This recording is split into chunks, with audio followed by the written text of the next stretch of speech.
Hi everyone, welcome to THT, and today this is our last spoiler analysis for Shadows of the Galaxy Part 12. This weekend, all the leftover cards have been shown. We now have a full picture of what we're gonna get for the upcoming expansion. So it's gonna be for me time to show the decks that I've been working on since the start of the spoiler season. But first of all, I'm gonna take a look at all the last cards that have been spoiled. Most of them I haven't been playing with, so once again they are still my first impression. So without further ado, let's go into what we have seen so far. So first of all, we got Sugi. Pretty good stat, 4-6 to 4-4, but a double aspect requirement, which obviously is going to limit on how many decks are going to be wanting to play it. It gets Sentinel only if the enemy is upgraded, so this is a bit difficult when you require an enemy to be upgraded because things are not really under your control because you don't know when those units are going to get upgraded or not, unless you're playing some sort of bounty. But double blue has not really been the color that wants to play bounty decks. Most bounty decks are going to be either Jabba the Hutt or Bosk. So if you're playing which are not blue at all, and even so double blue, so the combination with bounty, yes, it does work. You can going to be able to play some entrench to give that card Sentinel. But I'd say most of the time it's going to be relatively unreliable. I mean, it depends really on the meta. If there's a lot of shielded unit, if there's a lot of unit that are upgraded, then it becomes a reliable 4-6 Sentinel. So I think my big impression about this card is like it's going to be meta related. And obviously that's going to be for double blue sort of mid-range deck, in which case the 4-6 Sentinel is quite solid. The smuggle is nice, but not super impressive. It is a pretty expensive smuggle, so it's a good option to have, but I don't think it makes the card particularly amazing. So I decided to give this card a rate at 6 out of 10. I think it's a good card, but it's going to be very situational. What kind of decks are going to be wanting to play something like this? Moving on, we got Evidence of the Crime, which allows you to take control of an upgrade that costs 3 or less. We've seen a lot of upgrades in the set, whether it's the bounties or the upgrade. And in my opinion, this card is good even if you're stealing something as small as a shield. Being able to take off the shield of something and give it to a unit you control, even that is not bad at all. So my opinion about this card is that it's one of the best sideboard cards we've seen. Also blue with one single spec requirement. There's going to be a wide amount of different decks that can possibly run that card. So I give this card a 7 out of 10. I think it's going to be a really good sideboard card. Moving on, we got Salacious Crumb. And I'm personally a big fan of this card. Immediate impact on the game, cheap. So yes, a 1/3 that heals you a base. And then you got the action to deal 1 damage to a ground unit, and then you can bounce this card back into your hand. That makes it very annoying because you can go ping, get it back into your hand, play it again, and this has a couple of value. So there are a couple of decks in which I can see this card being good. For example, I think in a Palpatine deck, this could be quite good because we've seen already having ability to ping things. So then, when things get damaged, you can use Palpatine's entering battlefield effect to be able to take control of that unit. I think that's something that's going to be quite valuable. And being able to having some sort of healing outlet against Aggro is going to be quite good. If you compare this with Yularen, you got Yularen to play. You get Celestial Crumbs. You use the ability, deal damage to something, so you can make something a little bit easier to take up the board, bounce it back into your unit, play it, then you get 1 HP from the card itself, one from the Yularen. So that's like you heal 2. It's like it's and you can do that again and again and again. I think it's something that it's a synergy that I think is can be quite powerful, and also is good at compensating one of the weakness of Palpatine. So I think this unit is at the very least going to be see play in some sort of Palpatine decks, or usually decks that are going to be quite weak to aggro, want to have some sort of healing outlet, a card that can also deal damage, attack unit, deal another damage, just ping and then you bounce it back into you and replay it, heal it in the same time. I think that can be quite annoying to deal with. So I think this card is quite good for that very purpose. I give it a 7 out of 10. I still think it's not going to see play in all the decks, so it's hard to give it higher than this. But I think in the deck where it does have it can have a role, and I think it can do quite well. Next we have Jabba's Rancor. So I honestly don't think this card is going to be very good in a deck that is not a Jabba deck, because 9/9, it does have an immediate impact on the game, but it's not like super powerful. 3 damage and only limited to a ground unit, and then you have to deal damage to a friendly ground. So it has to be another friendly ground unit. So if there's no other friendly ground unit, then you're only dealing the 3 damage. So the downside is not necessarily always a downside, but with that being said, it's the fact that it only deals damage to ground units is going to be quite limiting for the card. 9/9 sideline is good, is very impressive, but I think for 8 it's going to be a little bit more expensive. For 7, the card becomes a lot more attractive in my opinion, and this is the reason why I believe this card is going to. I think it's going to be unlikely to this card seeing play outside of Jabba, but I think in Jabba it's going to be quite good. Not only can be played for 7, and also you have the options to reduce its cost thanks to Jabba's ability, and in which case the card becomes a lot more attractive. Will it be enough to make the cut? I don't know, but I think if it's going to see play, it will be in Jabba. For me, I give this card a 6 out of 10. Immediate impact on the game, very good stats, an ability that works on attack and when played. And once again, yes, you have to deal your friendly units as well, but you're not always going to have friendly units to damage, so I think it's okay. Um, Moving on, we got Cassian Endor, and this card is basically everything the aggro decks from Spark of Rebellion have been dreaming of. Um, it is aggression, heroism, so it works with Fight for Freedom with Red 3 for a cause I believe in. It is a rebel, so obviously it also works with Fleet Lieutenants and Wing Leader. It has an amazing stat line, so 3/5 for 3 has been considered by one of the best stat line a 3-drop can have in Spark of Rebellion, and in Shadow of the Galaxy we're seeing a lot more 3/5 for 3, but it's an amazing stat line. And all this by itself would already be, in my opinion, good enough for this card to see play, in my opinion. But then, of course, the icing on the cake is going to be the smuggle, the fact that you can smuggle it for 5, and when you smuggle it, it comes to play ready. So you can imagine this as sort of an extra kind of card that comes to play ready, and then you can play from your smuggle, which make the card extremely attractive against control. This is going to be absolutely amazing because it's essentially an extra card into your hand. And for 5, a 3/5 that comes to play ready is very acceptable. So very powerful, and it's also a when play trigger. Oh, never mind, that doesn't matter. But anyway, it's a 3/5 ready.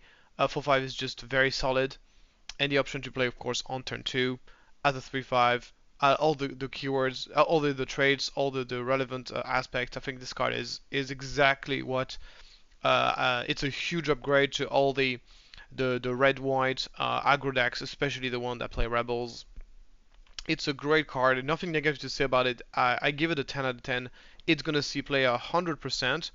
Will it be strong enough to make aggro relevant in the next sets? That is not guaranteed, but it is definitely a huge upgrade for the deck, and it's I would say a significant upgrade for the deck, and we'll see how things work out. So moving on now to our next card is going to be Bo-Katan Kryze, a card that is obviously spectacular as a 3/3 for 2 stat line, which we've seen a lot of in this set. And it even has an upsize when it's defeated. If your opponent has 15 or more damage on their base, you get to draw an extra card. As I said, 3/3 for 2 is already good enough for this card to see play if you're playing a double red deck, but then of course the extra draw is also going to be a nice little bonus if you play this card later on in the game. It doesn't have the Rebel trade, but it has the Mandalorian and Troopers, so two very relevant trade for the card as well. So for me, this card is simply great, and it's a strong reason to be playing double aggression. So double aggression, in my opinion, was already a deck that was very close to be competitive in Spark of Rebellion, and I think in Shadow of the Galaxy, double aggression is really looking very good. We also saw the other card the 3 resource card that deals damage to players depending on the amount of cards in hand. This was also so double aggression got some excellent tool in Shadows of the Galaxy, and I think double aggression aggro is definitely going to be a thing. And this is only confirming this, giving additional 2-drops, which the deck, the double red, was definitely missing at least one extra double great 2-drop. So this is going to be a some people might wonder if you can play this card out of aspect, and my answer to that question is probably not. Four resources for something is for a 3/3 is really not good in any world. So there's no way you can play this as double as out of aspect. But as I said, in double aggression, it's great. I'll give it a 9 out of 10. I think it's a great upgrade to double aggression deck. And the only reason why it's not a 10 out of 10 is because it's double aggression. So it's going to be limited to double aggression deck. But it's a great card. Next, we got Jabba the Hutt. So when I first read this card, I was pretty underwhelmed. But then I thought about it a little bit more, and I think this card is great. So have not played with this card, but I think it has a lot of things going for it. So the first thing it has going for it is one of the problem with bounty at the moment is the fact that whenever you're playing bounty deck, you want your payoff and you want your enabler. So you want to have card that gives you a bounty, and then you want to have card that basically reward you for having bounties. So um, and I think both of those things is not always going to be consistent. Sometimes you're going to draw only the bounty payoff, so you're going to have without bounties, and you're just going to have underpowered cards. Or you're only going to have the bounty in your hand, and you can't just win the game with just bounty. So it creates like consistency issues with the deck. So we've seen, for example, the Bosk deck that has a built-in bounty payoff, so that helps the deck being a lot more consistent because all you got to do is draw your bounty cards. But even then, you're still going to need to have units to attack with and to put the pressure. Just Bosk plus some bounty is not really going to be enough to win the game. What I like about Jabba the Hutt is like Jabba the Hutt is basically the leaders for people who want to play bounty, but want to have it being consistent. So they not whenever you're playing Jabba, you don't need to run any bounties in your deck because you effectively have a built-in bounty distributor. This card basically gives you bounty for free throughout the game. And sometimes it really doesn't matter what the bounty is. All you want is a bounty enabler. And once you get this bounty enabler, and all you gotta do is play a card that gives you extra stuff when there's bounty unit on the other side. And we've seen plenty of unit doing this. There's loads of synergies. We got the 3/4 for 3 that becomes a 2 resources 3/4 if there's an opponent bounty on the other side. So obviously this is great with Jabba the Hutt. We saw of course in Jango Fett, who has attack bonus and overwhelm whenever he attacks bounty unit with bounty. We got the Wookiee coming to play ready if there's a bounty. So there's plenty of cards like this that basically gets extra stuff from bounties. And having just your leader and always have some free bounties to give out is just great by itself.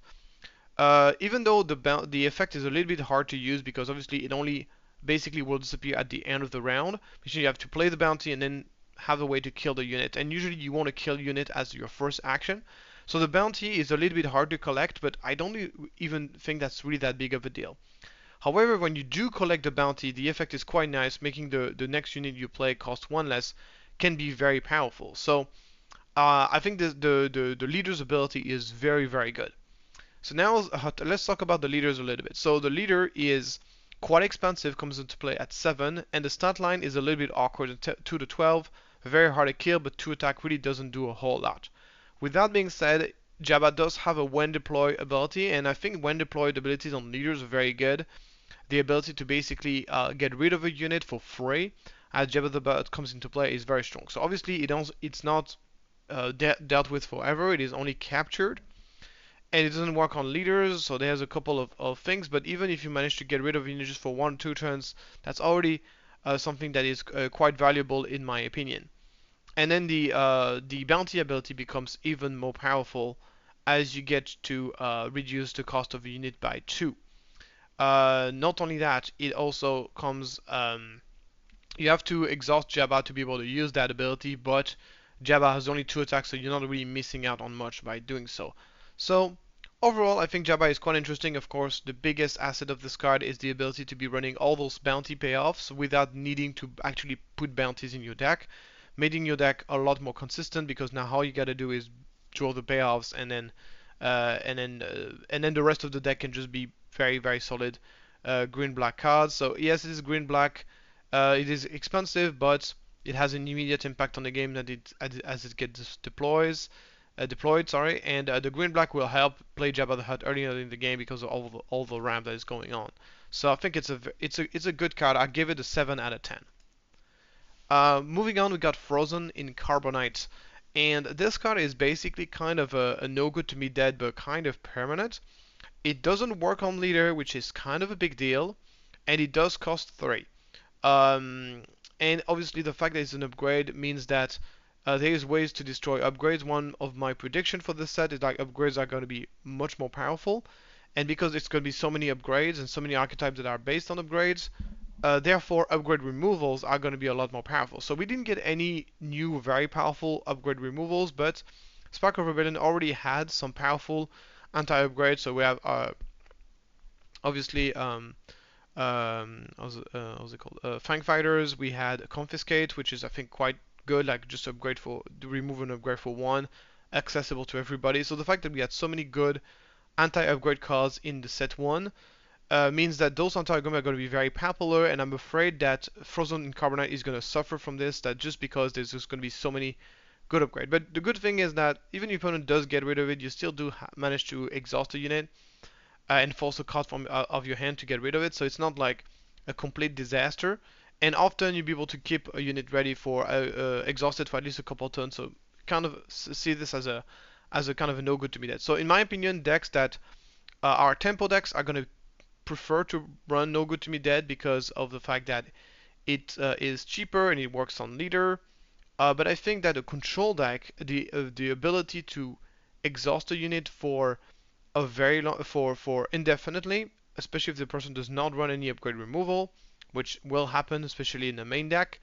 That can be, in my opinion, super effective, and that's something that really yellow black control based decks really are going to be super excited about. So there's been quite a few great upgrades, improvement for cunning based control deck. We also saw uh, the card that basically bounce all the cards, that is the mass waylay that can bounce every single card in opponent end with for only 6 resources. That already is a great upgrade to a control cunning base deck, and I think this card is going to be another one of those.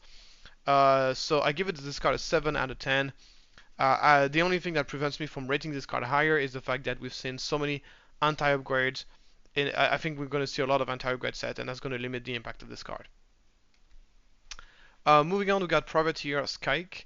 Uh, this card is purely a draft card. I mean, 2/2 for 2 shielded is in space is kind of cool, but the problem is that obviously whenever you're going to be playing this on turn 1, which is the main objective of a 2-drop is to be played on turn 1, then it's not going to have its shield, so it is conditional. So unfortunately that kind of kills the card. I think it's going to be playable in draft, but I don't think it's going to be playable in constructed. Moving on, we have Look the Other Way. So Look the Other Way is going to be a card that is very interesting because it's the only way you can exhaust a unit for 0. With that being said, the big weakness of the card is like usually exhaust effects are the thing that you want to do on the first as your first action. You want to be basically exhausting as your first action to prevent your opponent from attacking, because usually people are going to be attacking as their first action. As their first action, their priority is to just get the damage in and attack with their unit first. And since you're going to be playing this card while your opponent has resource unexhausted, if that person really wants to attack, it will be ready to pay the resource cost for it, which is 2. So you, and this comes down to whether you think that your opponent having to pay those 2 resources is going to matter or not. And that's hard to say because you don't know what your opponent has in hand, you don't know what their turn was going to be. So it is can be very unpredictable to know how effective that card is. And we know that now that exhaust effects are priced around 1. So is it really that big of a deal to having to pay 1 extra resources for an exhaust effect to have the guarantee of an exhaust effect? And it kind of comes down to what I was saying earlier about a card that you play, and it's really your opponent who decides what effects is actually happening. Is that it's going to be paying 2 resources? I think it's exhausting unit. So every time there's a card that leaves the options to the opponent rather than yourself, those cards have a tendency to not be very good in the game, generally speaking. I give this card a 5 out of 10. I give it the benefit of the doubt. It also is a trick, which means that you can grab it from the Jabba the Hutt, like the old Jabba, the Jabba unit. 5 out of 10. This might be too generous for this card. But there's definitely going to be, it's a good counter to Fire Spray. Fire Spray gets played, you can tab it for 0. That's very powerful. So I can see some application for this card, but 5 out of 10. Maybe it's a 4 out of 10. I don't know, but this is kind of my first impression about it. Moving on, we got No Bargain, which is kind of those card advantage tool.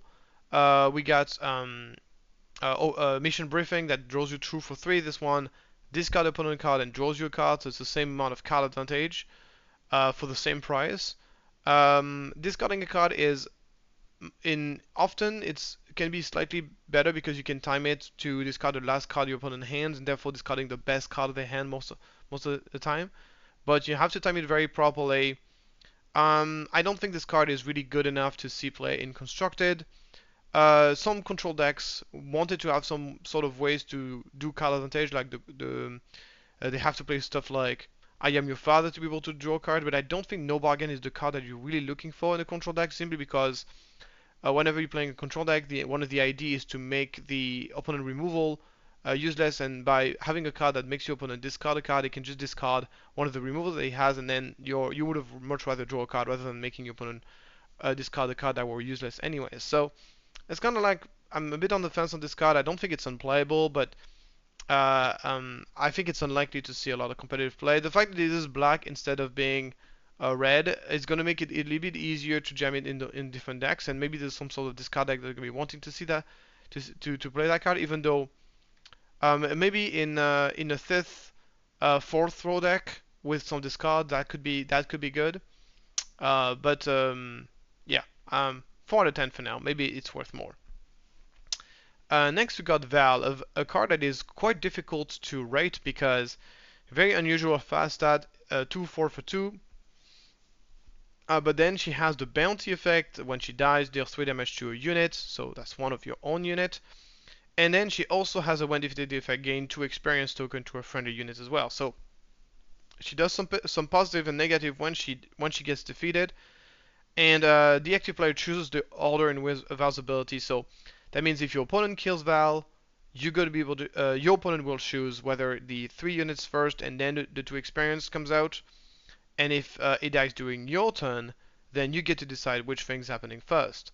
But first of all, one of the problem is most of the time units do die on the opponent turn. That's what happens most of the time.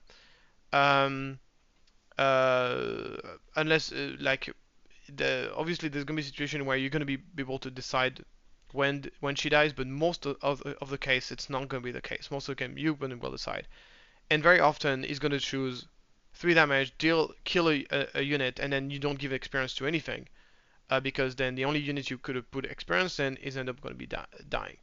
So yeah, I'm not super sold on this card. It doesn't have any relevant traits. The 2/4 stat line for 2 is good, but not like amazing.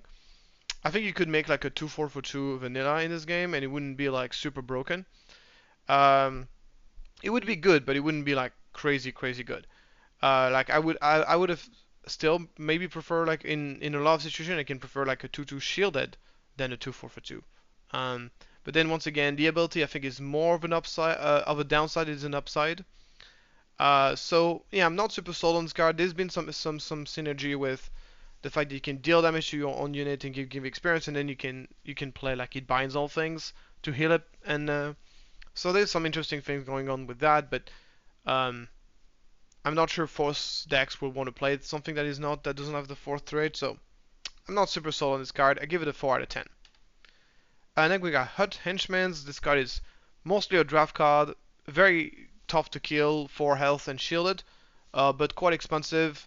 If you compare this, for example, to a Wilderness Fighter, which is only costs 1 more, costs 1 less, and it just has 1 less attack, it doesn't see any play. I don't see this card seeing any more plays. It's 3 out of 10.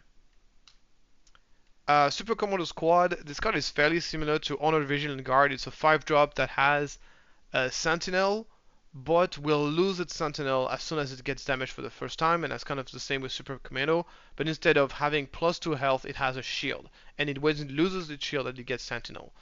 And I think this card is slightly better than Vigilant Honor Guard because I think it's easier to give upgrades to unit than heal them most of the time, to make him regain the Sentinel. Also, Super Commando Squad has some synergies with Saxon, as you get +1 attack when he gets upgraded, And the other advantage is that it also has the Trooper and Imperial trait, so you have some and Vendor Line train, which are some of the best traits you can have in villainy. So there are lots of stuff going on. Vision Honor Guard has the advantage of um, I completely forgot what I want to say. I, yeah, well, sorry, I completely lost what I wanted to say, but so it's very comparable to Vision Honor Guard. Um, which one is going to be better? It's going to be depending on your needs. Maybe Villainy has a little bit more need for a big Sentinel units than the Heroism does. Heroism has a lot of them already. So maybe there's a bit more demand on that, so that also matters in which context the card. So maybe it's gonna see a little bit more play than Vision Honor Guard, but I still think it's not gonna be like super played. So I give it a fair out of 10. Vision Honor Guard does see a little bit of competitive play, but this is very niche. I'm expecting something along the same lines for this card. Now we're talking about the card that did not got spoiled on social media, but we saw from store opening them. So I don't think they're considered leaked. They still I still have the right to show them to you. And so first of all, we got Valiant SR ships. There's a 3/4 Saboteur. This card is not amazing. The Saboteur keyword is not as good on the space unit that is on the ground unit, and the reason is because space units are by definition by often rarer than they are on ground. They don't have the same opposition most of the time. Therefore, spaceship versus spaceship combat is not as common as ground combat versus ground combat in this game. Therefore, any keywords that relates to you interacting with another units are often not going to be so good in the context of a space unit. So Saboteur is the same. There's not that many. You're not going to encounter Sentinel space unit or space unit with shield as often. Once again, it depends on the meta, right? But that's something. It's a 4-drop that doesn't have immediate impact on the game. That is obviously worth mentioning. The ability is fairly situational. Having your opponent having more resource than you, that's very situational. So it's in most of the case, it's going to be just a 3/4/4 Saboteur, which I don't think is impressive at all. So I give this card a 4 out of 10. I gave it a bit of the benefit of the doubt if we are in a meta where there's tons of shielded, like tons of 7-feet defender, stuff like this. I can see this card being quite good, but other than this, I don't see this card seeing a lot of play. Next, we got Imprisoned. So here got an upgrade that does not affect leaders, that basically removes ability out of a unit. It removes ability, but the unit is still able to attack. So the effect is, in my opinion, going to be not necessarily like super duper relevant. In a lot of situations, you're still paying 2 resources to make that happen. I think it's more important to prevent a unit from attacking than it is to remove its abilities most of the time. The card is not cheap, and it is an upgrade, though it can. In my opinion, there's going to be a lot of upgrade removal in this set. There's a lot of people are going to be playing upgrade removals because of how powerful upgrades are. So in my opinion, if you're going to be playing an upgrade, you won't really have an upgrade that really have a big impact on the game. So I'm not super sold on it. I still give it a benefit of the doubt because it does a very unique effect. So I can definitely see a meta game where I can see this card being good. So most likely, if this card is going to see play, it's going to be in the sideboard. So it has a very unique effect, and you gotta respect every time there's a card that does something that no other card in the game can do. You gotta respect that. So that's why I give it a 4 out of 10. Next, we got a Mystic Reflection, a card that is not super flashy and super amazing. Like the effect -2/-0 for a face is terrible. If you do control a force unit, though, -2/-2 becomes a lot better. It becomes very similar to that shock card that we saw, the thing that deals 2 for 1. This one -2/-2 is slightly worse because you can't target the base. It's only against units. So basically, you need to have a force unit to make this card decent. But the reason why I like this card, despite it not being very impressive on paper, is simply because it fills a specific need that blue-white decks have been wanting to have. Is like cheap removal. Like blue-whites is a color. Blue in general is a color where you got a lot of expensive stuff. Got loads of expensive sentinels or expensive removal, but sometimes you need cheap answers to be able to answer your opponent going very fast, especially like a very tempo deck. It's also a deck that a card I think is going to be very well positioned in the meta because it's going to kill a 7-feet defender. It's going to be very good against Boba Yellow. So I think it's a card that doesn't look super amazing on paper, but because it fills a specific need of blue archetypes, I think it's going to see quite play maybe in a force deck.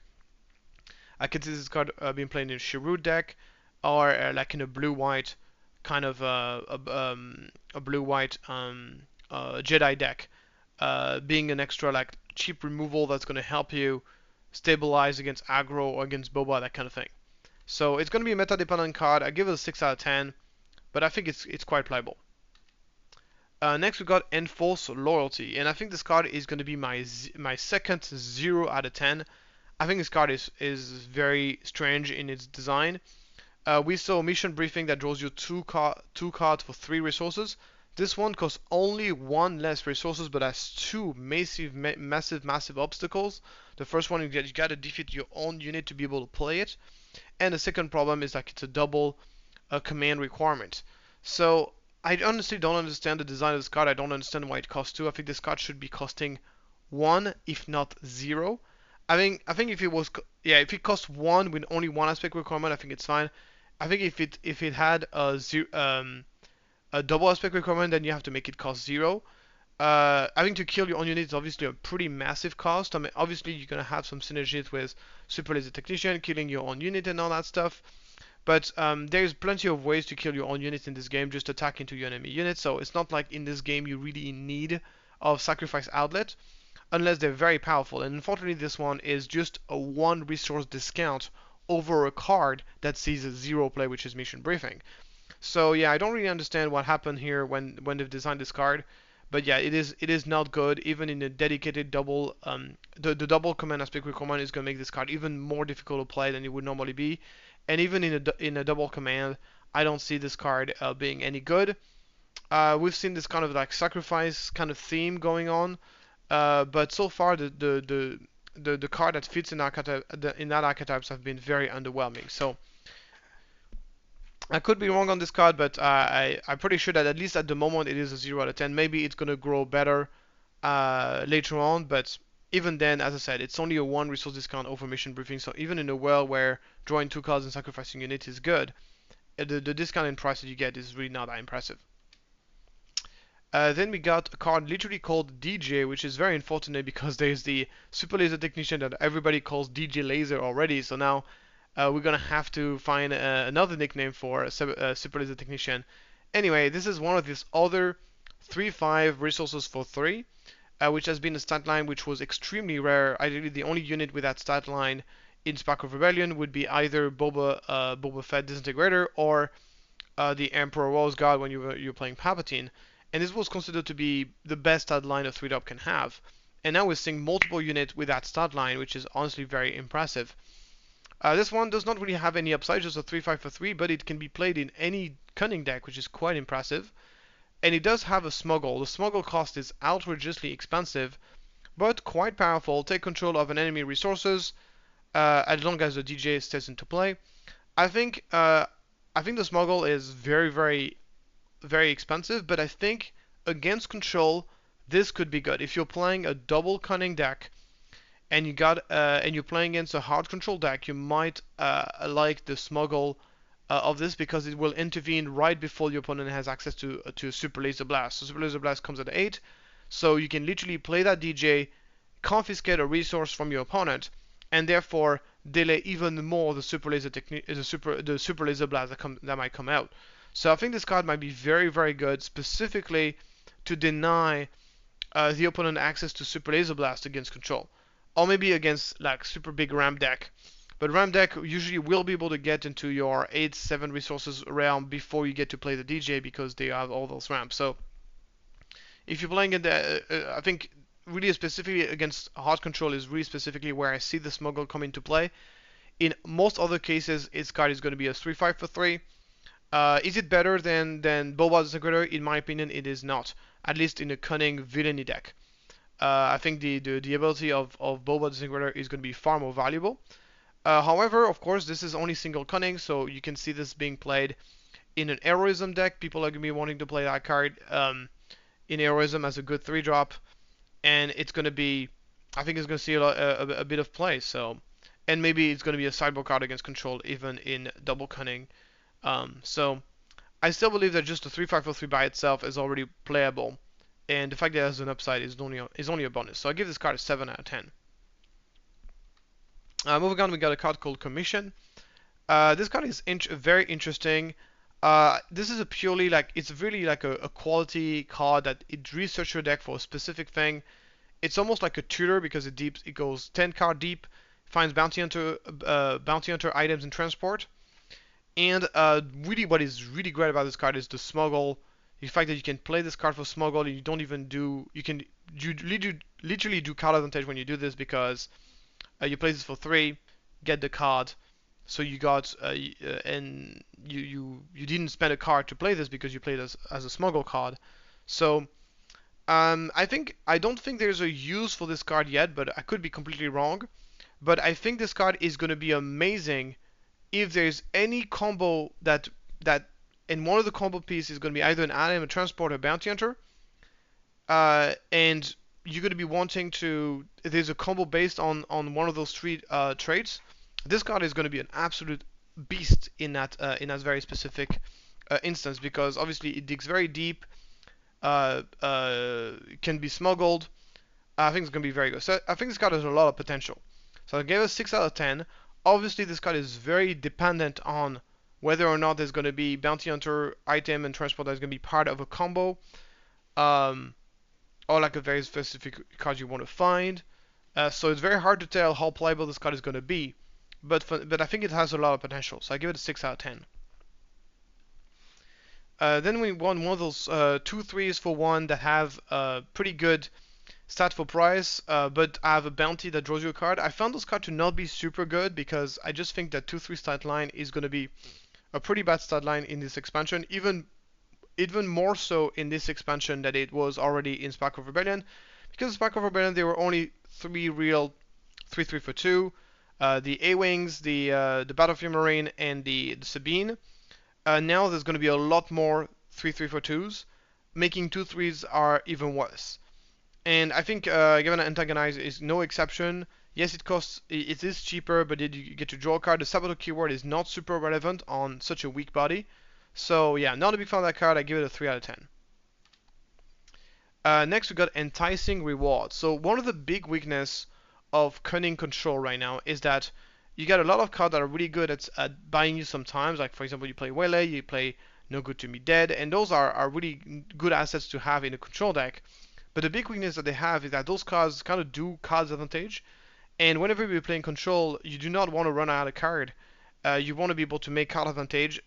Basically, uh, all the control decks can get away without card draws because they play card that trade 1 for 1, and then eventually they stop resourcing and they get those extra cards. And even those decks are going to be playing a couple of I Am Your Father in their to be able to redraw their hands.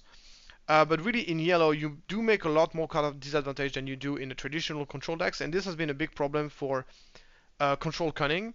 And this card completely fixes that problem because it costs 1. You play this on enemy card. You look at the top 10 for 2 non-unique cards, which you're actually going to find. There's no way you're not going to find 2. If you're playing a control deck that plays a lot of events or a lot of upgrades, there's no way you're not going to find 2 non-unique cards. And then you get to draw them, and if this was a non-unique, you get to you get to discard a card. So I think the card is quite good, even if you play it on a non-unique card. But to be honest, most of the strong units in the games are non-unique. Are unique. So most of the time, you're gonna be able to just get 2 cards out of this. So you draw 2 cards for 1 card. It's very cheap.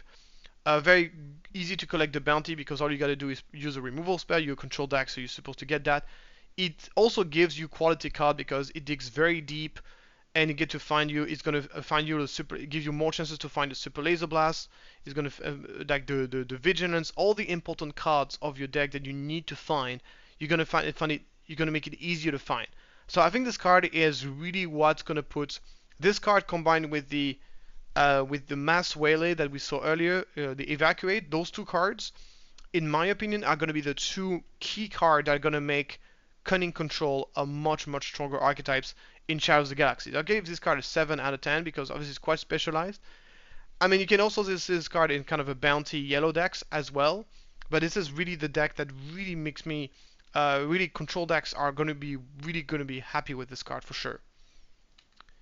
Talking about bounty cunning, we have bounty posting. So the idea of this card is you basically spend an extra cost to play any upgrades in your deck, and so you do pay one extra to be able to play that card. But if you do, you get to search for whatever bounty you want.